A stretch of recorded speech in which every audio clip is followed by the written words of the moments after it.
Marami ang nagsasabi na si Coach Leo Austria laging pinapanalo lang daw ng mga players na binibigay sa kanya.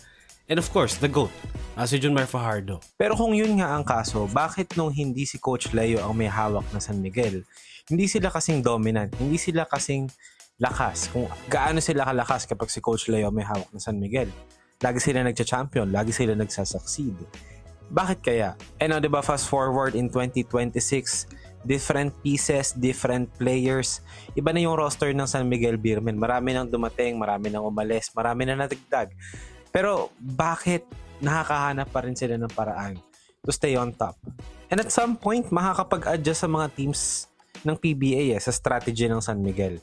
And they kind of did. At hindi naging madali for SMB mag-adjust and to replace kung ano yung nabigay ni Arvin Santos sa kanila noon. Kaya ngayon, may strategy ang San Miguel para ma-maximize yung players nila sa team. And ironically, kabaliktaran to ng kung anong ikinadominant nila noong 2010s.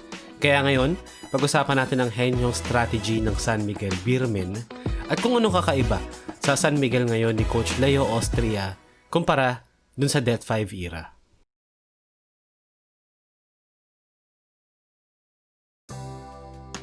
First point is Junmar Fajardo being right at the center of their solar system. Wala kasing 3-point revolution sa PBA. I think we've come to a point na wala talagang pure shooter sa PBA. Like yung mga 38 to 40% na consistent on high volume. Marami na nag-try, marami nang sumubok ng mga teams na talagang mag-attempt sila ng around 35 to 40 3-pointer attempts per game. Pero lagi kasi nagfe-fail pagdating ng playoffs. Outside of a couple of teams like Token Tex.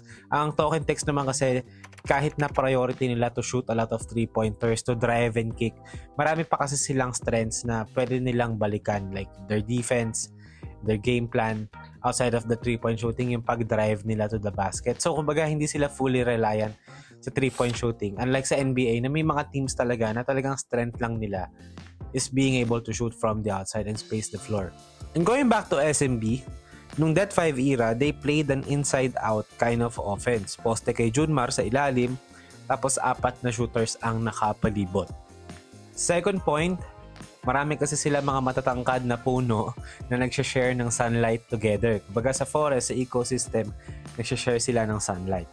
And this is San Miguel's double big concept. Nakakaiba mula dun sa or kumpara dun sa Det 5 era kung saan stretch 4 yung nagpe-play off Junmar Fajardo. This time, it's another big man.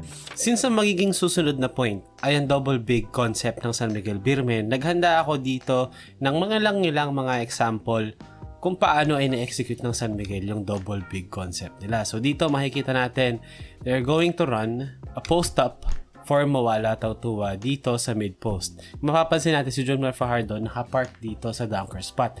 So ang nagagawa kasi nito, it occupies the help defense, which is Kelly Williams. So kung maka-poste man dito si Mo Tautua, malibre man siya or masabayan siya ni Calvin Aftana, it's either single coverage or libreng layup para kay Mo Tautua. Kasi this guy, Kelly Williams, is never going to leave Junmar Fajardo 3 feet away from the basket on a very high percentage position to score.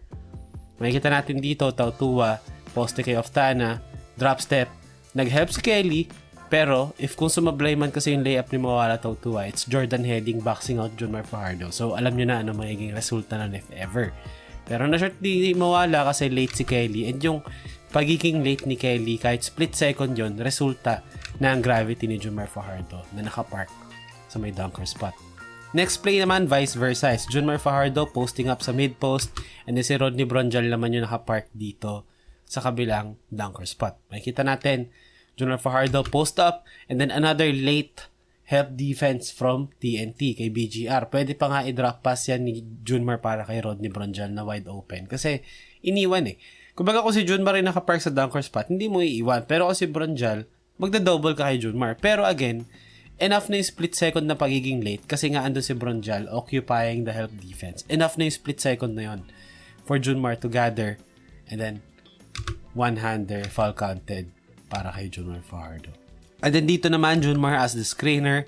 CJ Perez will draw 2 defenders dito sa play na to. Ayan, dalawa kay CJ Perez. So ang resulta, advantage for San Miguel. Magro-roll, short roll si Junmar Fajardo right at the middle. So, willingly, iniwan ni BGR si Rodney Bronchal. So, ang nangyari dito, Reynan Batak had to tag or had to come over and box out Rodney Bronchal na nakaabang ulit sa dunker spot, resulting into Junmar Fajardo single coverage dito sa ilalim. Kasi, hindi ka pwede magpadala ng double team kasi masyadong madali yung basket na yun for Rodney Bronchal. So, ang nangyayari dito, napepwersa ng San Miguel na laruin sila, either libre yung katandem ni Junmar or single coverage, which is advantage para sa isang Junmar Fajardo.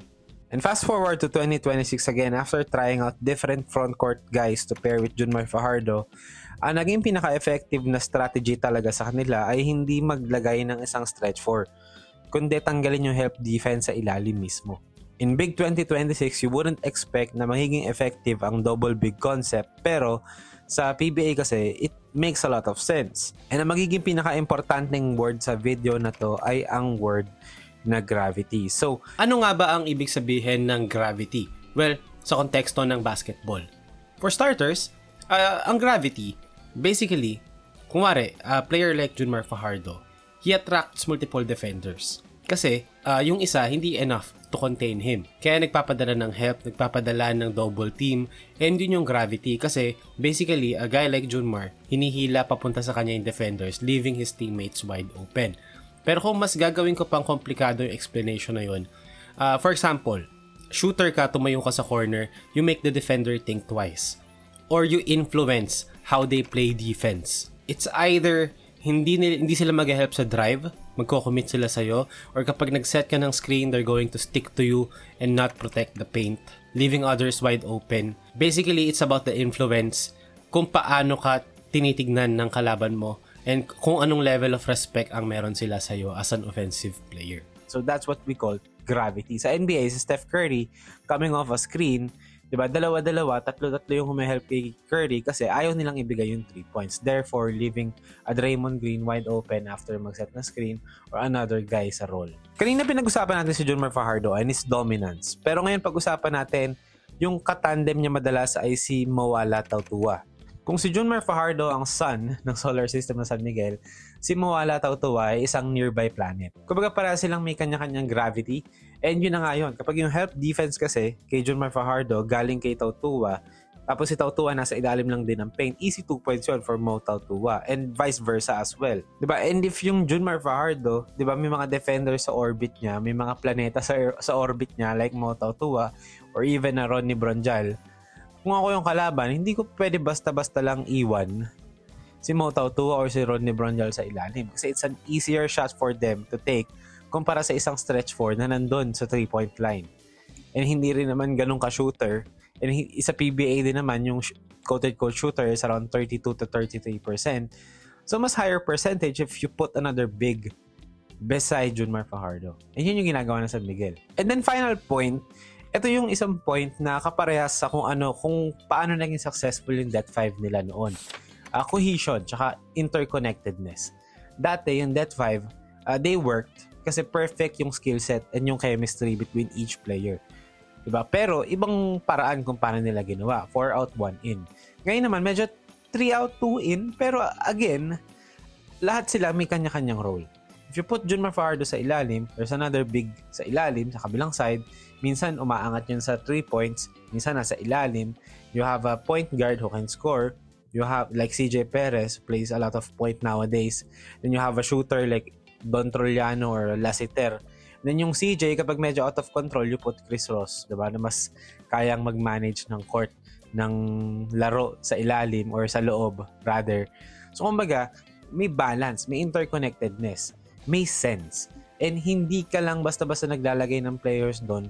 Kagaya ng panahon ni Coach George Gallant na marami siyang pyesa, pero yung pyesa naman kasi, kumbaga sa puzzle, hindi naman nagko-connect. Unlike kay Coach Leo kasi, alam niya kung sino, anong tipo, regardless of kung sino man pala. Diba? Regardless kung sino yan, pero yung skill set mo, if fit sa gustong gawin or sa kung ano effective, bagay ka. That's why we see guys like Jeron Teng pagdating ng playoffs, diba, na bigla nagiging factor. Kasi ang hinahanap lang naman is yung CJ Perez type of impact na kayang ibigay ni Teng from time to time. Diba? Kung si Lassiter hindi makashoot, kaya ibigay ni Jericho Cruz yung pagiging streaky or yung pagiging threat sa labas or a Don Trollano as well. So kumbaga, it's not necessarily about the names or specific sa players. Yes, we give the players a lot of credit, pero it's about their skill set and what they can do sa loob ng court. And that's why, itong San Miguel team na to kasi is future-proof. Kasi kahit sino ilagay mo dyan, as long as may Junmar, as long as may Coach Leo, alam nila yung gagawin nila. Alam ni Coach Leo kung paano i-maximize ang greatest pa of all time player sa buong PBA, which is Junmar Fajardo. Yun yung pagiging genius. Kasi sometimes, we often overcomplicate things. Aminado ako dito. Yan yung ginagawa ko sa buong channel ko. Ino-overanalyze ko lahat. Pero sometimes, ang pinakamahirap i-master, ang pinakamahirap gawing effective, yung mga basic. Kasi we often overlook the simple stuff.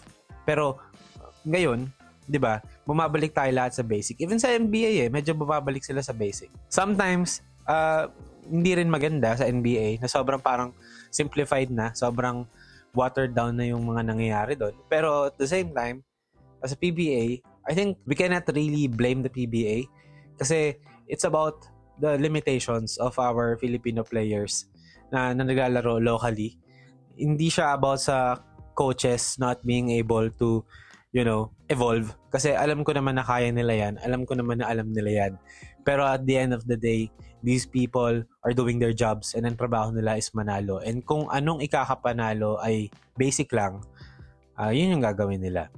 Kasi at the end of the day, this is a pro league. This is a professional team na merong agenda. We've seen teams try to innovate pero hindi enough lang yung innovation for you to succeed.